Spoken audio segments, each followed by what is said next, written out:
तो महिलाओं में ज़्यादा होने का रीज़न 2-3 रीज़न है।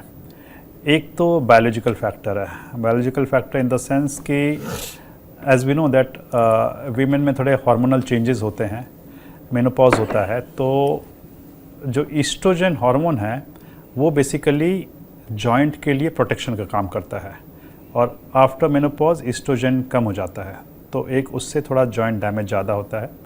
सेकेंडली फीमेल्स में, फिर से मैं क्लियर कर दूं, डॉक्टर जिस हार्मोन की बात कर रहे हैं वो महिलाओं में हार्मोन होता है जिसको एस्ट्रोजन कहते हैं। प्रोनाउंस डॉक्टर अलग तरीके से कर रहे होंगे, और पुरुषों में एंड्रोजन्स होता है, एम आई राइट? तो जो महिलाओं में एस्ट्रोजन हार्मोन्स होता है वो मेनोपॉज के बाद, यानी मासिक धर्म जब बंद होता है, तो इस हार्मोन्स का रिलीज नहीं के बराबर या कम हो जाता है, और उस वजह से महिलाओं में ये समस्याएं ज्यादा हो जाती हैं। आप आगे बताएं। दूसरा ये है कि जो लेडीज में कार्टिलेज का वॉल्यूम जो होता है वो भी थोड़ा कम होता है, उसकी वजह से भी होता है। और कुछ बॉडी स्ट्रक्चर भी फीमेल में ऐसा होता है कि घुटने पे थोड़ा जोर ज़्यादा आता है। तो ये तो बायोलॉजिकल फैक्टर्स हैं। दूसरा फैक्टर आता है आपका सोशल फैक्टर।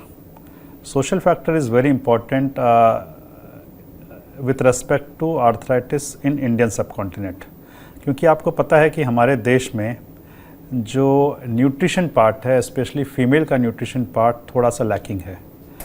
सो स्पेशली हमारे डाइट में प्रोटीन और कैल्शियम जो होना चाहिए वो थोड़ा कम होता है, तो उसकी वजह से फीमेल्स में osteoarthritis as well as osteoporosis दोनों ज़्यादा पाया जाता है।